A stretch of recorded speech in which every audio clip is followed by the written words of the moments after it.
E para falar mais sobre a provisão de Deus, essa promessa de provisão de Deus, nós convidamos o pastor Leonardo Campanha. Bom dia, Léo.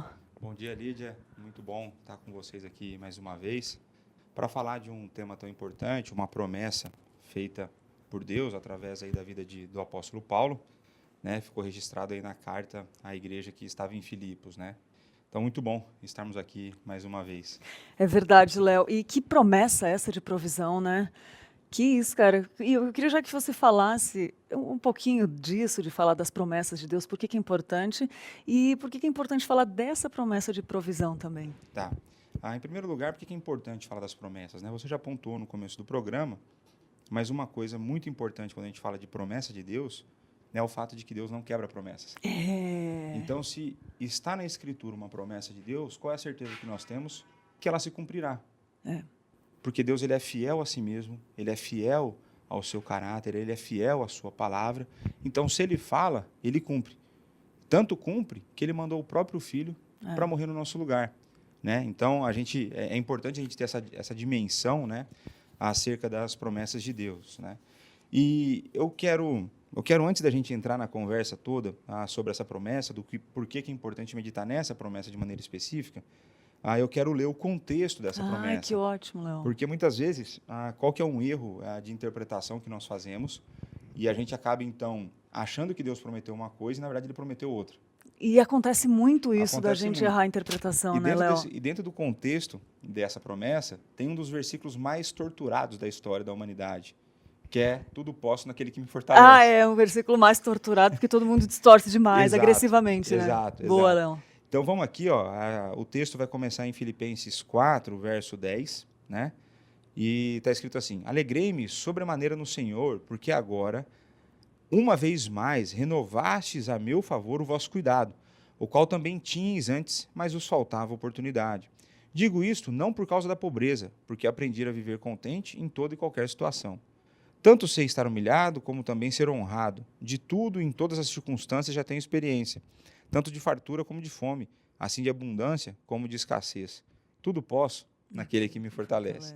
Todavia, fizestes bem, associando-vos a mim na minha tribulação. E sabei também vós, ó Filipenses, que no início do Evangelho, quando parti da Macedônia, nenhuma igreja se associou comigo no tocante a dar e receber, senão unicamente vós outros. Porque até para Tessalônica mandaste não somente uma, mas duas, o bastante, não uma vez, mas duas, o bastante para as minhas necessidades. Não que eu procure donativo, mas o que realmente me interessa é o fruto que aumente o vosso crédito.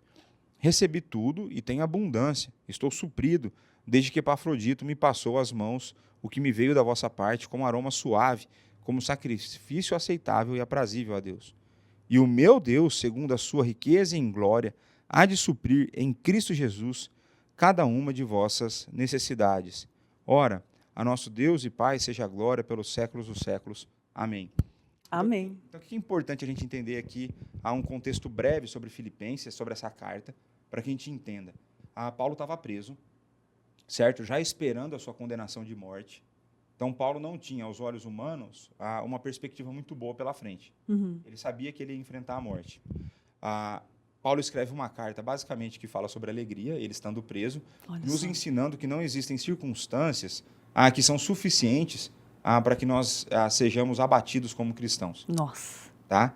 E aí, ele está escrevendo para a igreja em Filipos, que estava passando por dificuldades, divisão interna, perseguição externa, e ele está falando, olha, vale a pena ser feliz, não adianta andar ansioso, né? Tudo isso no capítulo 4. Né? E ele vai trabalhando essa ideia, mostrando que, para nós, o estar em Cristo nos dá força para superar isso, é motivo de alegria suficiente para a nossa vida e tudo mais. Então, Paulo vai escrevendo isso. Paulo escreve essa carta também como motivo de gratidão, porque a igreja em Filipos havia mandado uma oferta para Paulo.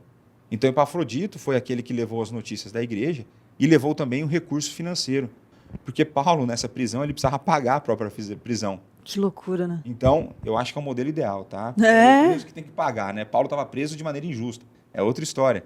Mas era necessário, então, que alguém ajudasse Paulo. E aí Paulo está falando assim, olha, vocês fizeram isso. Não apenas uma vez, mas duas. Uau. Isso em outra cidade. Agora vocês estão renovando comigo o cuidado. Ou seja, mais uma vez. Isso é legal, porque é o cuidado da igreja para Olha com só. aquele que a plantou. O cuidado da igreja para com o seu pastor. Né? Paulo já havia saído, ele não era o pastor da igreja local, mas ele tinha uma relação de cuidado com essa igreja. E a igreja, então, se preocupa com as condições financeiras Olha do só. seu líder espiritual. Isso é uma coisa fundamental. E Paulo assim, vocês renovaram esse compromisso comigo. Quando eu estava em Tessalônica lá, vocês foram os únicos. Não teve mais ninguém. E vocês não mandaram uma, mais duas. E digo mais, agora que vocês mandaram, eu tenho abundância. Eu estou suprido. Veja, não é um líder espiritual, ele não tem que passar necessidade. Que bênção, né, Léo? Né? Então, Paulo está falando assim, olha, vocês me supriram, eu estou com abundância, eu estou feliz, né? Independente das circunstâncias, eu estou feliz e vocês têm se associado comigo nas minhas dificuldades, nas minhas lutas. É assim que o corpo de Cristo deve enfrentar as dificuldades. E aí, né, ele fala assim, ó, recebi tudo e tenho abundância, estou suprido, desde que Epafrodito, né, o mensageiro, me passou às mãos o que me veio da vossa parte. E ele vai dizer que o que veio da parte da igreja em Filipos, a oferta financeira veio como aroma suave, como sacrifício aceitável e aprazível, agradável a Deus. E aí vem a promessa. E o meu Deus, segundo a sua riqueza em glória, há de suprir em Cristo Jesus cada uma de vossas necessidades. Então, o que é importante a gente pensar a respeito dessa promessa? Primeiro, quais são as circunstâncias que essa promessa foi feita? O que de fato, a quem de fato ela se direciona? Isso que eu ia perguntar. Porque aqui, muitas vezes as pessoas gostam de pegar fora do contexto. Então, Deus suprir em Cristo, né, todas as necessidades. De fato, Deus não desampara os seus. Uhum. Mas aqui está direcionado de uma maneira especial àqueles que investem o seu dinheiro na vida da igreja. Olha! Aqueles que são generosos nas suas ofertas, aqueles que são dizimistas fiéis, aqueles que se preocupam com a liderança da sua igreja. É disso que ele está falando aqui. Uhum. Então Paulo está falando assim, ó, já que vocês me abençoaram, eu tenho certeza que Deus os honrará. Eu tenho certeza que Deus suprirá cada uma das suas necessidades, porque essa igreja estava dando muitas vezes até além das suas próprias posses. Eles estavam se sacrificando por conta da condição que Paulo estava vivendo. Então, para essas pessoas, e aí quando a gente vai trazer isso para os nossos dias... Isso que eu ia perguntar, como é que a gente traz essa promessa para as pessoas que não são líderes de igreja, para as pessoas que estão envolvidas, enfim, como então, traz para os dias de são hoje? as pessoas que vão, através do seu dinheiro, participar da obra do reino de Deus.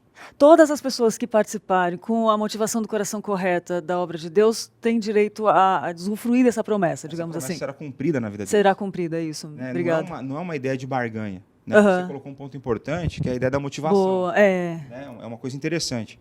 Então, assim, aqueles que estão preocupados com o reino, aqueles que estão preocupados com aqueles que estão à frente, preocupados com os pastores, com os missionários, com os evangelistas. Porque, assim, vamos pegar agora a pandemia. Diversos missionários no campo sofreram com um problema de câmbio. Sim. Né? Mudou agora, muito. Será que a gente não deveria, então, se sacrificar mais para mandar mais para eles, para que eles tenham uma condição mínima de vida decente? É, verdade. E aí Paulo, inspirado pelo Espírito, vai afirmar que Deus suprirá isso em Cristo. E Deus move, levanta pessoas, chega, né? Exato. E aí, eu trouxe hoje, lendo a Bíblia pela manhã, pouco antes de vir para cá, Deus tem feito isso comigo esses dias. Eu vou até um capítulo, a hora que eu chego no dia seguinte, eu começo a ler a Bíblia, eu falo, nossa, esse texto eu vou usar agora. Olha que bem. E aí, Provérbios, capítulo 3, versos 9 e 10. Honra ao Senhor com os teus bens e com as primícias de toda a tua renda. Né? Então, a ideia de oferta e a ideia de dízimo. E se encherão fartamente os teus celeiros e transbordarão de vinho os teus lagares.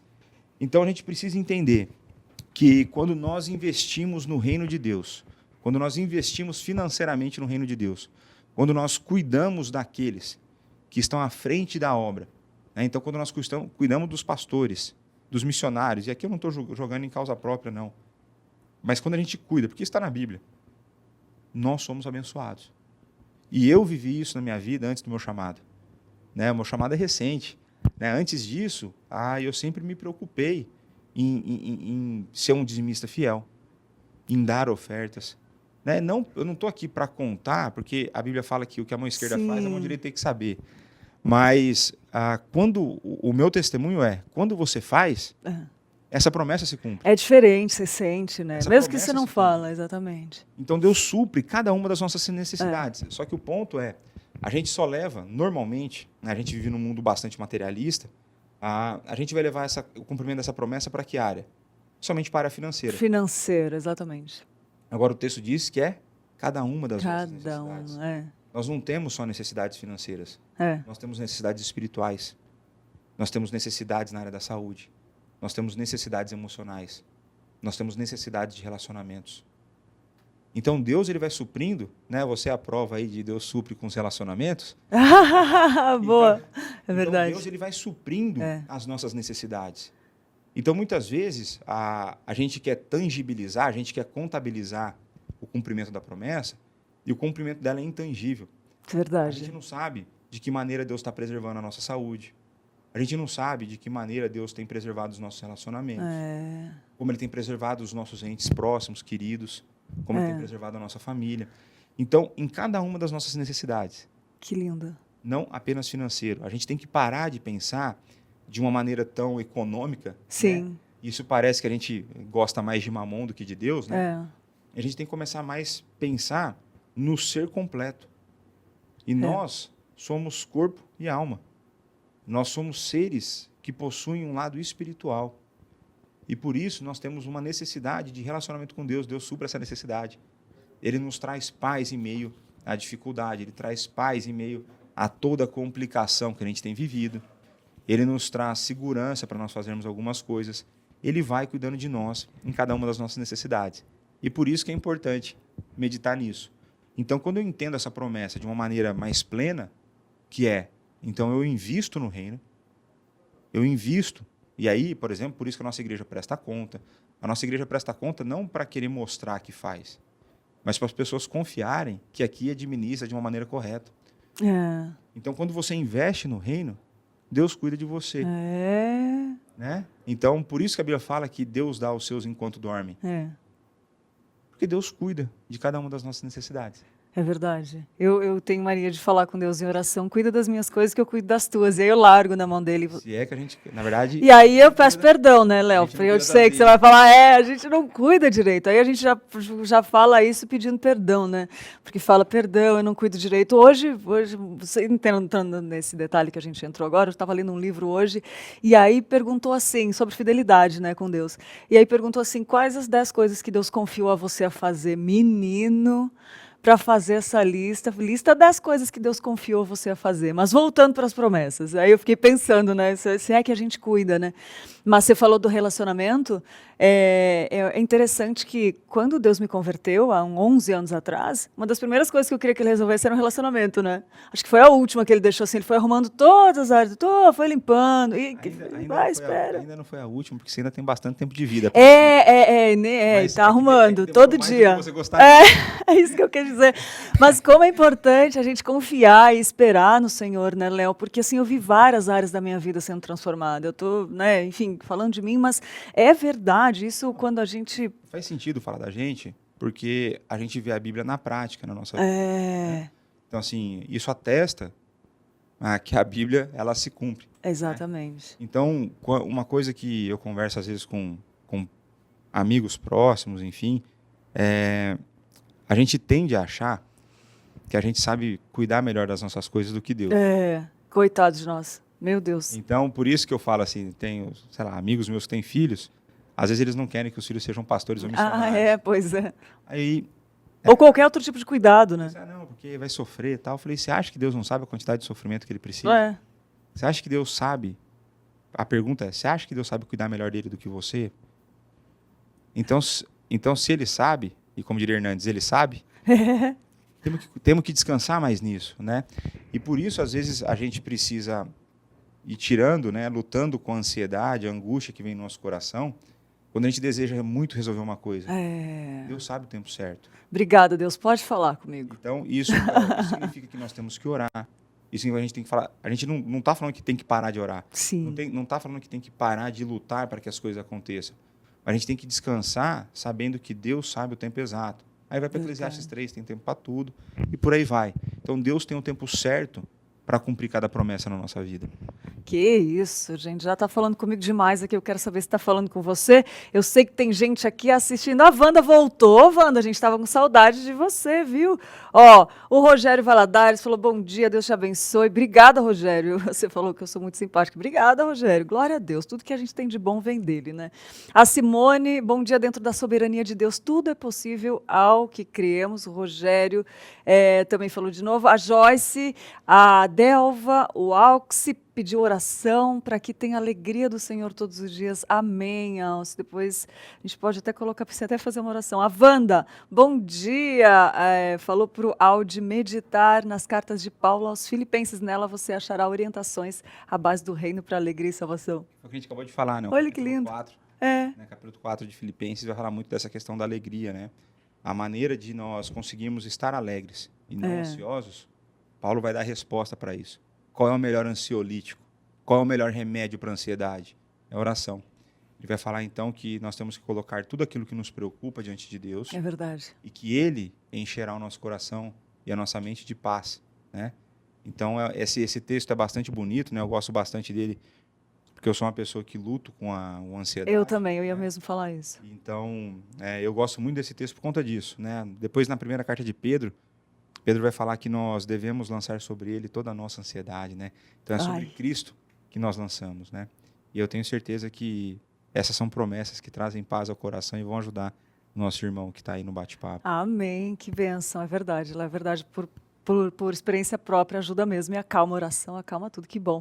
Léo, vamos continuar falando mais um pouquinho, tem umas perguntas interessantes aqui para fazer para você, mas antes eu quero falar uma coisa importante para quem está nos assistindo aqui, rapidinho, vamos lá.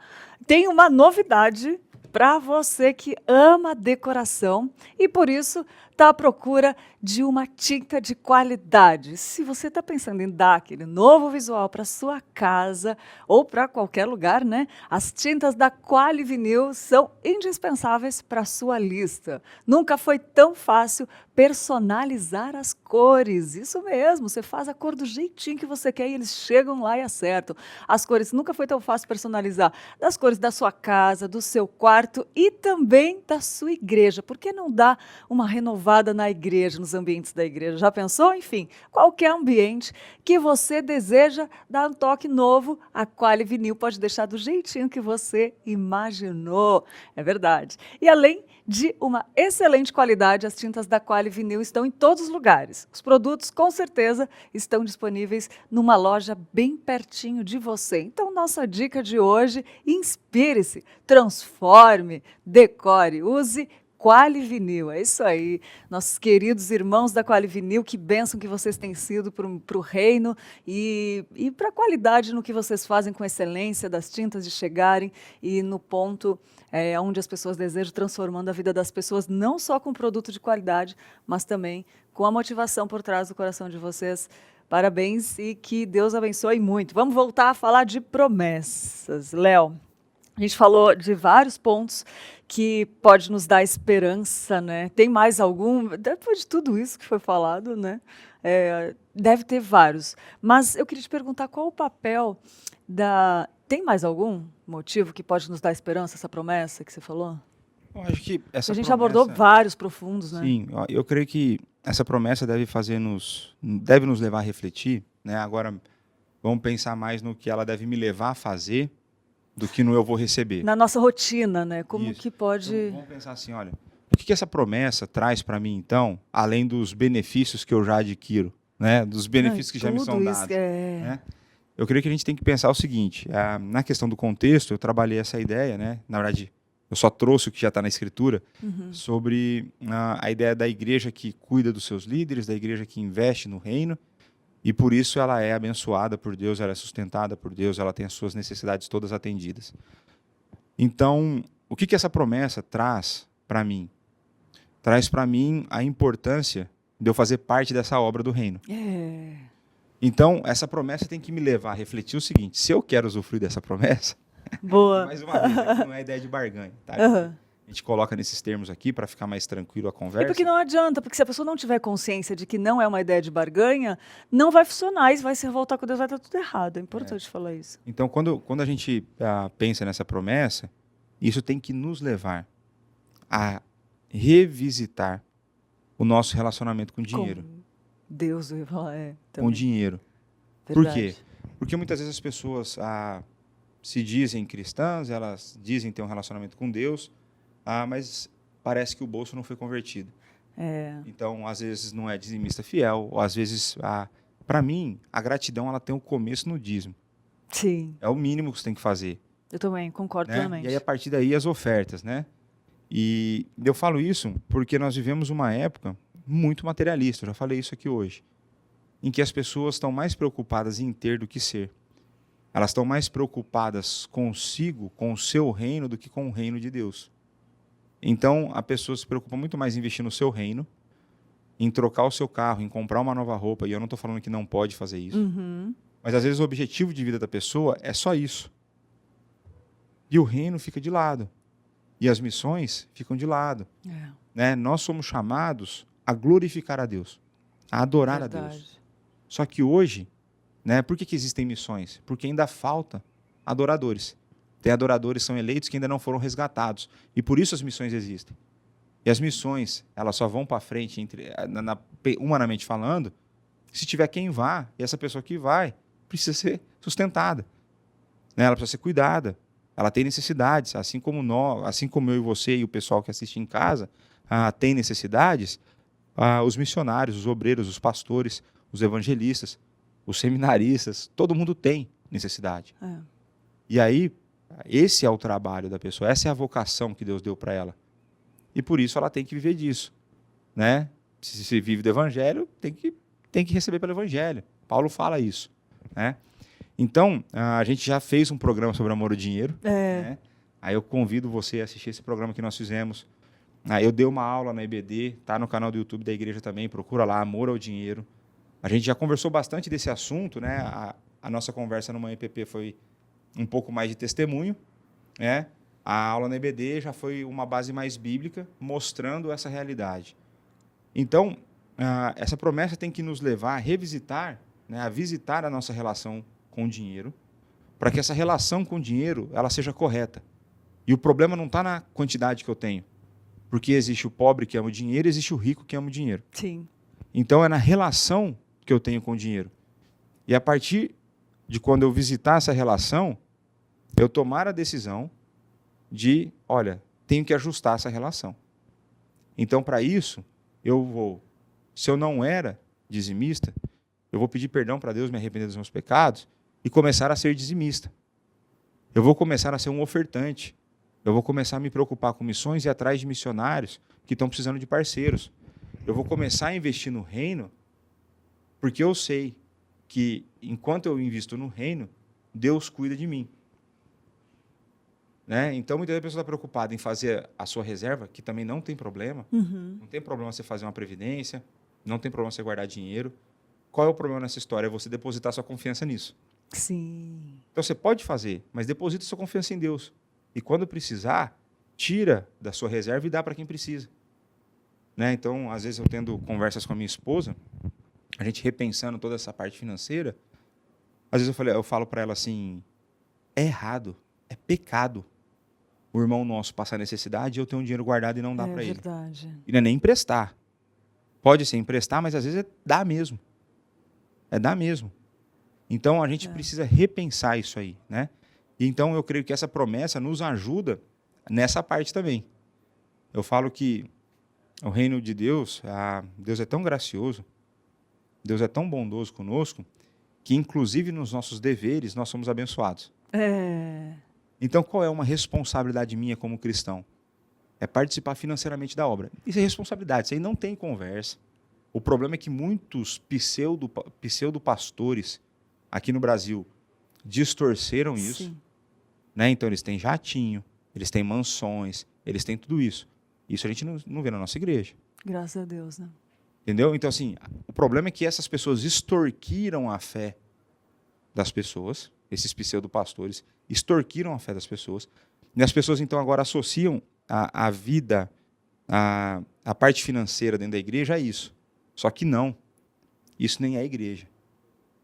Essa realidade ali nem é igreja. Então, Exatamente. quando a gente fala da parte financeira, a gente está falando de investimento no reino mesmo.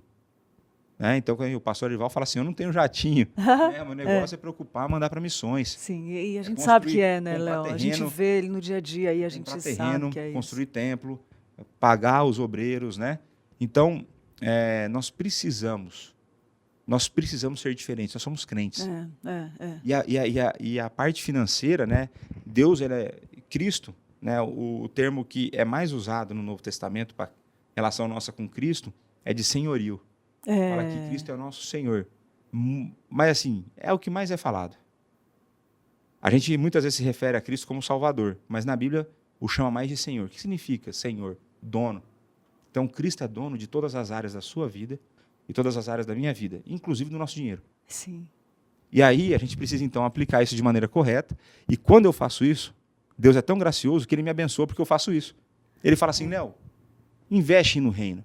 Põe lá em missões, põe no missionário, põe nisso, põe naquilo. É o seguinte, pode fazer isso tranquilo, que eu, que nunca falhei e nunca falharei, estou te sustentando. Eu vou cuidar da sua saúde.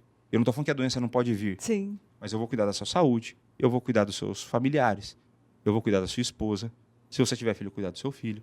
E é esse Deus que cuida de nós. Então isso muda a nossa rotina, isso muda a nossa relação.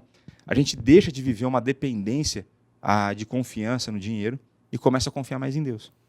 E que é uma dependência que nos traz tristezas, traz devastações para a alma. Às vezes muitas pessoas andam tristes e não sabem, porque às vezes, muitas vezes é isso também, né? Ou com problemas, assim. Enfim. Quando a gente olha para as estatísticas do nosso tempo,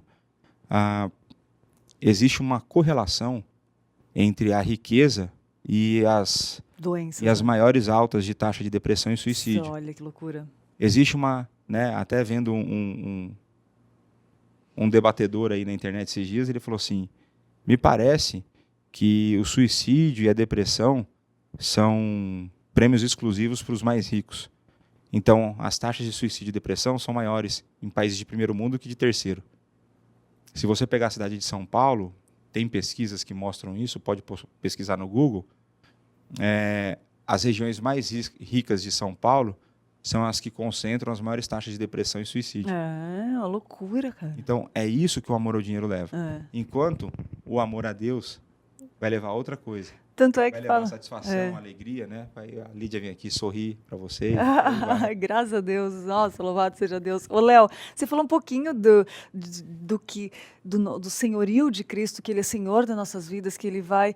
E eu queria que você falasse um pouquinho mais disso, sobre o que essa promessa fala de Deus. Assim, você falou um pouco, que falou tudo, né? Ele é nosso senhorio, né? Enfim, eu queria que você falasse um pouquinho mais do que essa promessa revela de Deus pra gente. Quando a gente lê o versículo aqui, vamos abrir rapidamente nele, que o nosso tempo está acabando. Tá, Ribeiro.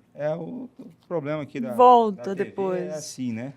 A gente é sempre rápido aqui, né? Então, fala assim, ó. Tá. E o meu Deus, segundo a sua riqueza em glória, há de suprir em Cristo cada uma das vossas necessidades.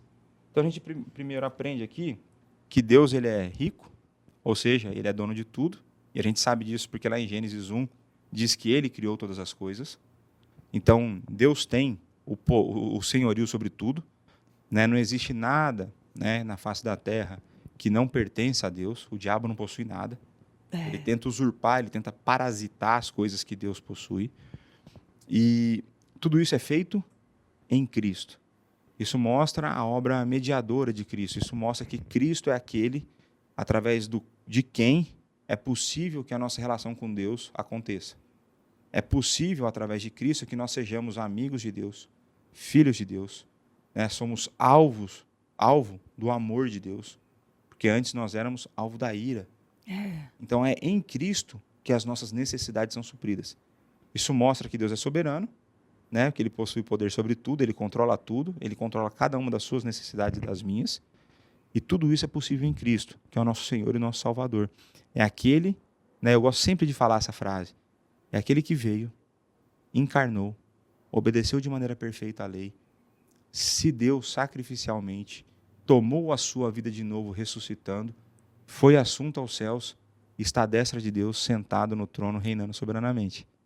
É nesse Jesus Cristo, o nosso mediador, aquele que está à destra de Deus, intercedendo por nós, sabendo das nossas dificuldades, pedindo para que a nossa fé não esmoreça, pedindo para que as nossas necessidades sejam atendidas.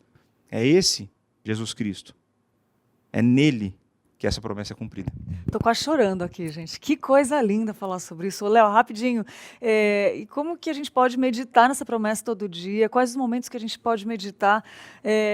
Os momentos que você mais indica para a gente fazer uma meditação nessa promessa, todos os dias, para a gente não esquecer disso. Eu creio que, eu não sei se a gente pode falar em momento específico para qual é o momento mais ideal, mas eu creio que um momento bom é quando você vai separar, fazer suas contas para ver quanto você vai dar de oferta para você dar o seu dízimo. Você tem que meditar nisso, né? Porque muitas vezes você vai falar assim, ó, esse mês a conta não tá fechando. Talvez eu vou deixar de comer uma pizza, mas eu vou abençoar missões. Olha que bênção. É uma troca. Servir, é uma troca. E eu não tô falando que Deus vai te dar outra pizza, não. Às vezes não vai dar mesmo. Mas essa promessa vai se cumprir. Então eu creio que nesse momento é um momento bom. Eu creio que após você já ter ofertado, você ter dado o seu dízimo, você meditar nisso para você ter tranquilidade para o resto do mês. Né? E na certeza, e eu creio que em vários momentos, quando a gente medita nessa promessa, a soberania de Deus vem à tona, a mediação de Cristo, a perfeição da obra de Cristo, o cuidado de Cristo conosco, isso serve para qualquer momento. Né? Verdade. Então eu creio que é uma promessa para a gente guardar no nosso coração, certos de que Deus não nos desampara, Verdade. Deus não nos abandona, isso jamais Ele fará. Né? A gente até tenta se afastar dele às vezes, mas Ele não deixa. Né? Ele, na sua graça, na sua misericórdia, Ele cuida de nós. Né? E eu creio então que é válido para qualquer hora. Muito bom, muito bom. Bem colocado também na hora que for dizimar e ofertar. Muito bom. Léo, rapidamente, uma mensagenzinha final para quem está assistindo ou vai assistir futuramente, por favor. Meus irmãos, o nosso intuito aqui é trazer para você mais do conhecimento da palavra de Deus. E o conhecimento da palavra de Deus nos leva a uma transformação de vida. Através da palavra de Deus, o Espírito age em nós, transformando o nosso coração e nos levando cada vez mais a ser conformados à imagem de Cristo. Né? A Lídia falou sobre a soberania de Deus em Romanos 28, né, de que todas as coisas cooperam para o nosso bem. O verso 29 vai dizer que esse bem é ser conformado à imagem do Filho, que é Jesus Cristo. Então, o nosso intuito, quando nós trazemos uma promessa dessa, uma palavra de Deus para a sua vida, é para que você seja transformado. E o meu convite a você é que você medite nessa promessa, que você reveja a sua vida financeira, que você repense o quanto você tem investido no reino, que você repense em onde você tem depositado ou em quem você tem depositado a sua confiança. Não se esqueça que aquele que nos guarda, que aquele que nos supre, aquele que cuida de nós, é o Deus soberano, todo-poderoso. E é Cristo, nosso Senhor, que fez com que isso fosse possível. É por meio dele que essa promessa se torna uma realidade. Então, descanse nessa promessa, confie em Jesus Cristo, certo de que Deus supre as nossas necessidades. Que Deus muito o abençoe. Amém, Léo, amém, amém, amém. Que bênção de programa. Eu sou muito grata a Deus por Ele nos dar o privilégio de participar do que Ele tem feito, né? Obrigada por trazer essas palavras tão sábias.